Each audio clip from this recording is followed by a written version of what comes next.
So itong nagulat ako talaga. Sobrang nagulat ako sa sinabi ni Chemame na siya daw po ay nagtatrabaho. Siya po ay nagtatrabaho at ngayon. So siya po ay pumasok bilang magandang araw po sa inyo lahat mga amigo. Kumusta po ang lahat? Kumusta kayo diyan? Ano bang niluto niyo umagahan? Anong niluto niyo ang umagahan niyo ba ay tanghalian na? Tanghalian na, hapunan na. So ilang beses ba kayo magluto? Nakamusta ko kayo? Magsisagot po kayo. Baka magsisagot no? Kung po pwede lang, alam nyo ang gusto ko, ang inaano ko parang gusto ko ng isang ma-discover yung gadget na kung saan makikita mo lahat ng nagko-comment. Yung pagka kunyari nakita ko, nag-comment halimbawa si Ate Mariton. Gusto kong pasukin, tingnan ko kung sino yung Mariton. Yung ganon. Yung bilang ka na papasok sa may sa may ganire, sa may cellphone, tapos makikita mo. Imposible! Pero gusto natin yun para makita natin kung sino yung mga nagko-comment, di ba? So anyway mga amigo, ito po ang aking gusto ko lang po kayong bahagian mga amigo regarding po sa mga nagme-message sa akin at mga nag-send ng private message sa akin at regarding po, sabi kasi sa akin ay bakit wala nang video ang pamilya Matingga, o bakit wala na at hindi na sila nagbablog. Bakit hindi nagbablog? At syempre hati ang viewers, merong merong gusto pa rin sila Chemame, gusto pa rin yung mga bata or ganyan, iba-iba. So ito po mga amigo, kasi hindi naman ako matagal po mga amigo at hindi naman ako nag-video call doon. The last time na nag-video call ako, kung di ako nagkakamali, yun yung nangamusta ako pero parang walang gana yung mga bata na kausapin ako. Dahil sa palagay ko, kaya ayaw akong kausapin ay dahil sa syempre kayo man yung umalis sa Pilipinas, tapos tapos pagyari balik na naman, ay umalis sa Pilipinas, balik sa dati nilang bansa, tapos panibagong pagsisimula na naman, mga ganyan. So right after noon, marami na pong nangyari, hindi na po ako kumukontak at hindi na po ako nagme-message. So ang nagme-message sa akin yung nanay at marami po siyang message sa akin na hindi ko naman po talaga halos nire-replyan. So ayan po mga amigo, marami po yan mga amigo. Yan, marami siyang mga message sa akin na piling-pili at hindi ako masyadong nagre-reply. Ang haba ng thread, hindi ako masyadong nagre-reply. So minsan mag-reply ako like ganyan lang, thumbs up or heart lang, ganyan lang, mga ganun po mga amigo. Pagka sinasabi niya ng mga bata ay nasa school na, ang mga bata ay pumapasok na, ganun po. Pero matagal na po na hindi ako nagbi-video call sa kanila at hindi rin sila gumagawa ng vlog sa kadahilanan po na wala rin silang internet at hindi pa sila nakakabayad ng internet this month. So yun, nag-aantay lang ng padala para para makakapagbayad sa internet nila. So kamusta na po ba sila mga amigo? So ere po mga amigo ang balita sa kanila. Sa mga nagtatanong po, especially po sa mga kaibigan natin na concerned din bakit wala na at hindi na nagpapakita sila Chemame sa vlog. Ang sabi nga gano'n, kahit naman daw ni Chemame magpakita sa vlog, okay lang basta yung mga bata. So kahapon mga amigo, ito po yung grabe nagulat ako mga amigo sa message ni Chemame sa akin. Siya naman ang nag-open ito about dito. So alam nyo po, syempre mga bata ay nag-aaral, pumapasok sa umaga o from morning, lalakad sila. Meron naman na mga tulad dito si Vivian,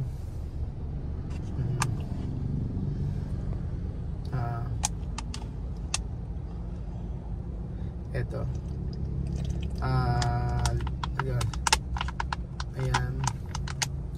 diba? Ayan, mapasok sila sa school. O, ayan, o. Ayan. Kita ba kayo, Bel, yun? Ayan, papasok sila sa school. Ayan, o. O, ayan, si Bian. O. Pogi, di ba? O, ayan. O, sinisakan niya niya, no, ni Bibian. So, mapasok sila, galakad lang. At, okay naman sa kanila. Kumbaga, sanay naman kasi sila sa dating gawi. Na yung paglalakad, ganyan. Kaso mas mahaba yung lalakaran nila ngayon. So, eto, kahapon nakausap ko yung nanay nyo at medyo mahaba yung pinag-usapan namin. So, sabi niya maraming salamat sa lahat ng tulong at dahil patapos na yung kanilang bahay na paupahan.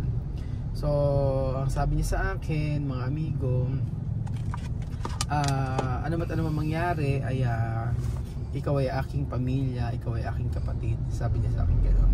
So syempre tinatanong kasi di ba si Amir may nag-sponsor sa kanya papunta sa Pilipinas.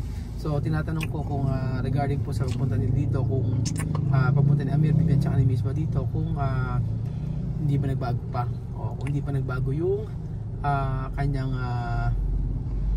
hindi kanya nagbago yung kanyang decision about sa pagpunta dito sa Pilipinas. Sabi niya naman niya hindi naman daw nagbago at ganoon pa rin. So ayun, ngayon sabi ko, ngayon nakikita mo na realidad na buhay, ang realidad na totoong realidad na nangyayari sa EG, kung gaano kahirap, ganyan. Tapos dinagkwento siya sa akin na oo, mahirap ang buhay dito, pero yun naman, nakakaraos naman, ganyan. At saka parang yung marami na raw akong karga-karga, ganon, o marami na raw akong responsibilidad kung kani-kanino, ganyan-ganyan, sabi niya sa akin. Tapos ang sabi niya sa akin ay sabi ko kasi nagpunta ako sa doktor, nagpa-check up ako, sabi ko sa kanya ganon. Ayun, nagkakwentuhan lang naman kasi tinatanong ko kung hindi pa ba yung hindi pa nagbabago yung niya, yung decision niya, kasi mamaya ako bibili ko ng ticket tapos pagkayari hindi mo papayagan, sabi ko sa kanya ganon. Tapos sabi niya hindi nagbabago ko isip. Tapos tinanong ko sa kanya kung kumusta na yung mga bata. Sabi niya okay naman, nag-aaral, busy, ganyan. Tapos siya daw ito po mga amigo. So itong nagulat ako talaga, sobrang nagulat ako sa sinabi ni Chimame na siya daw po ay nagtatrabaho. Yun po. Siya po ay nagtatrabaho at ngayon, so siya po ay pumasok bilang kasambahay sa isang ito, pakita ko sa inyo para kasi alam nyo yun.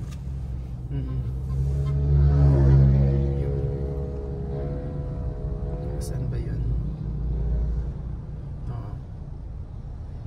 Para at least alam nyo. Ayan. Ayan po mga amigo, sabi niya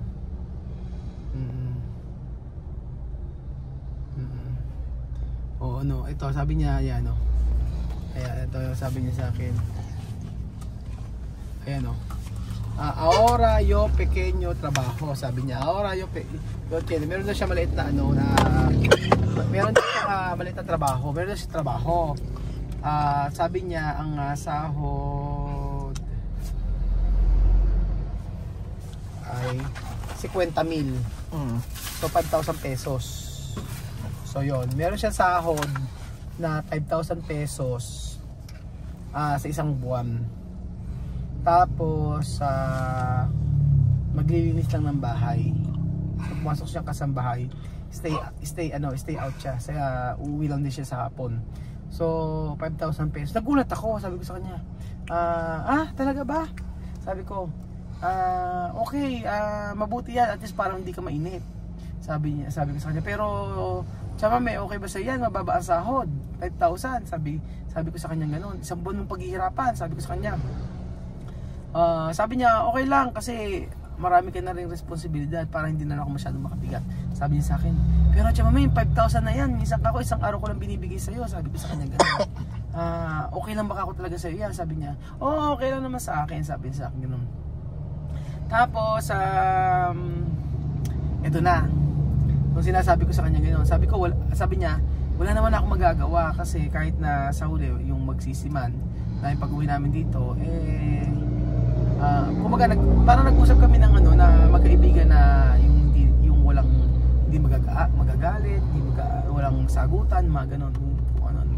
Kumbaga na pa ako na naawa ako sa kalagayan kasi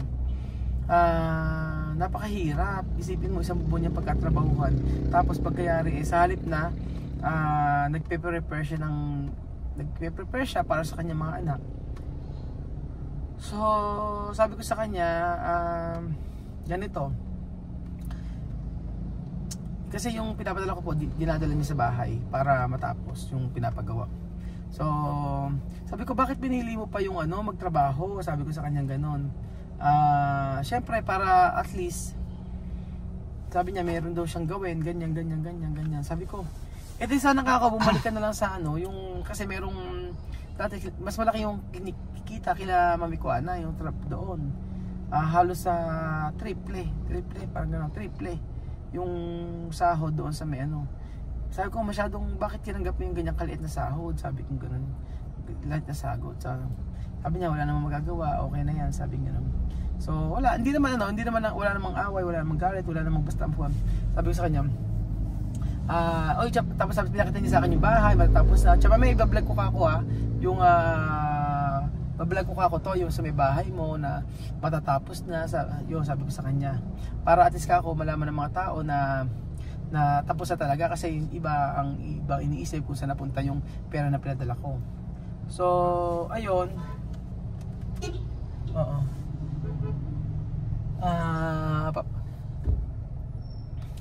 Andiyan sila madam. So ayun po mga amigo, ilan lang muna sila madam, papakain ka ako kami sa resort. Teka lang. Ano yan? Saan ba? Eri na itubo, bilis. Ano tubo?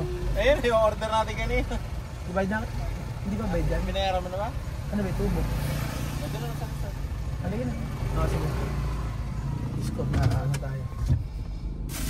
So ayun po mga amigo, order kasi ako ng tubo.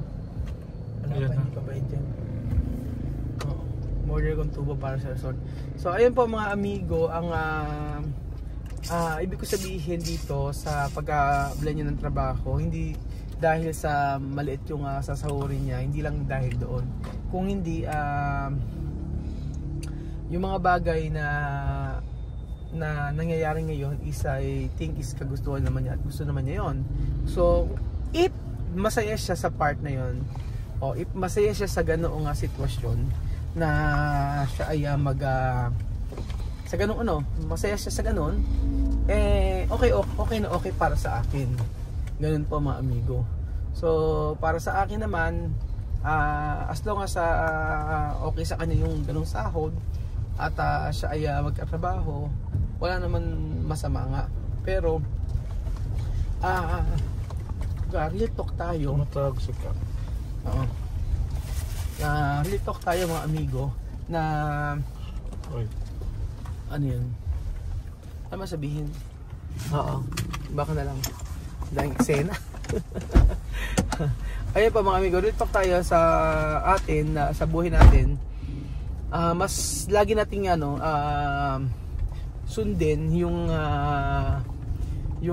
kanang Panginoon, yung will ng Panginoon, yung yung kagustuhan ng Lord. Kaya nga tayo binibigyan ng wisdom, di ba? So before, ganun din ako, nasusunod yung gusto ko. Puro yung sarili ko nasusunod ko, pero hindi pala dapat. Kasi meron tayong sinasabi na conviction ng ating Panginoon, ng ating Lord na ito ang tama, ito ang mali, ito ang dapat mong gawin, magpa-prosper ka dito, ganoon. Sometimes nakikita natin na na siguro ngayon makikita natin na hindi siya hindi malaki sinasahod niya, pero baka yung sa puso niya na muli magtrabaho, yun yung makakagaan sa kanyang sarili. O yun sa pagkatrabaho niya siguro, para masabi niya na si Ruel ay marami ng responsibilidad, marami ng ginagastos, kaya kailangan ko rin magtrabaho. So whether malaki o maliit yung kikitain, at least nakatulong ako kay Ruel. Siguro yun ang nakikita ko sa akin yun ang nakikita ko. So ayun po mga amigo, ako hindi ako, sabi ko lang sa kanya, basta happy ka sa ginagawa mo, okay lang. Sabi ko, bilang kaibigan mo, basta lagi kang masaya sa gagawin mo, o lagi kang masaya sa decision mo, okay na okay. Pero yun nga, ending, sabi niya sa akin, magsisimon ako sa huli, sa mga nangyari, wala na akong magagawa. So ito pa, ang sabi niya sa akin ay, if ever na dumating yung time na hindi na ako galit sa kanya, or hindi na galit ang mga Pinoy sa kanya, handa naman na siya bumalik dito sa Pilipinas. Yun ang sinasabi niya. But sabi ko nga, hindi pa sa ngayon, dahil maraming ako dapat na matutunan muna. Binigyan ko naman na siya ng chance, and yun na yun, yung pagbigay ko sa kanya ng chance. Yun po mga amigo. So yun yung mga pinag-usapan namin, nagtatrabaho siya. Pero sabi ko nga, okay lang kung hindi ka pa makabalik dito, basta kasi hindi ka ako ganun kadali. Sabi ko sa kanya ganun, baka in the future or kung may pagkakataon. So ayun po mga amigo, thank you so much po sa pagtutuod po ng episode na ito. Mga kababayan ko, nakikita pa ba ako sa video na Kuya Belgium? Ayan. So thank you so much po, at I pray na si Chamame ay happy kung nasan na siya. So sa mga nagtatanong sa akin, yun na po ang update sa kanya. Siya po ay katrabaho bilang isang kasambahay, at siya ay doon po malapit sa may ospital, sa may bayan. So ayun po mga amigo, thank you so much po at God bless.